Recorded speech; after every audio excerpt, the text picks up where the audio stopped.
یو زنانه راله، خنسا نومېده، خنسا.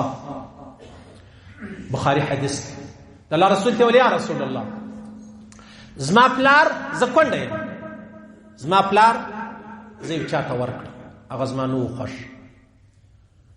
و زما نکاح وسوله، واده ورسره زما خوښ نه دی، نه زما پلار زما پوښتنه کړې ده، نه زه په دې راضي یم، زه څه چم وکړم؟ د الله رسول یې پلار راوغوښتی، خاوند یې راوغوښتی، چې راوغوښت ته ویل ته به داسې وکړې دا نکاح یې پر د هغه ځای ور فسخه کړله، ختم یې کړله.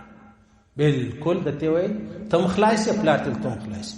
پلار چې پوښتنه وکړه خبره د غی ده؟ ول و د غی ده. ول بیا ولې دا څه چم کوي؟ دا دې ول داسې ظلم وکړ.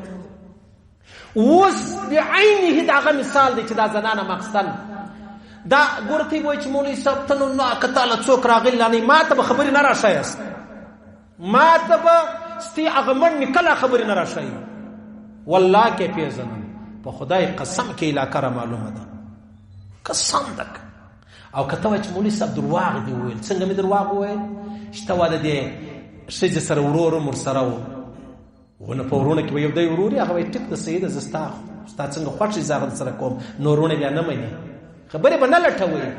هغه لوی رب ما ویني که ما درواغ ویلی زه د جهنمي سمه، العیاذ بالله.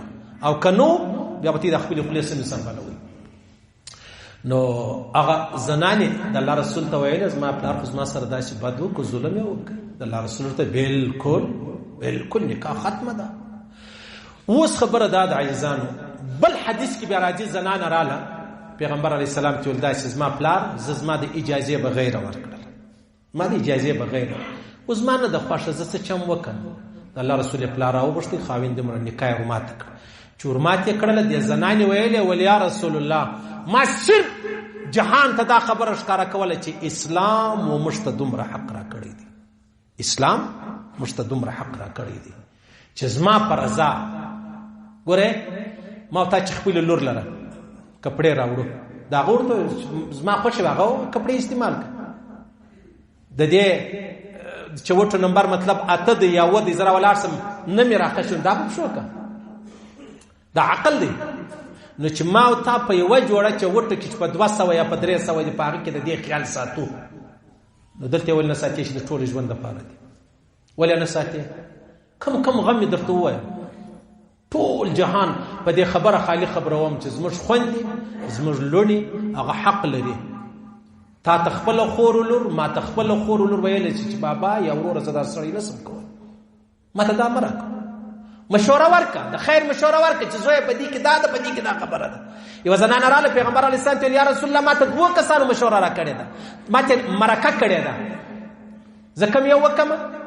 د الله رسول ورته وفرمیل دا یو چې دی بیخي ډېر غریب دی، د ماښام ګوله نه لري، دا دویم ډېر خشک دی، ډېر خشک دی، هغه لرګی پر وژک ټول عمر راخستی، ډېر خشک دی. ورزه به مشوره درکړم پلانی صحابي وکړه، په رنګ تور دی پروا نه لري. بیا دې د پیغمبر سره مشوره ومنه، بیا دې ورزه ډېره خوشحاله یم، ډېره خوشحاله یم، ډېره خوشحاله یم.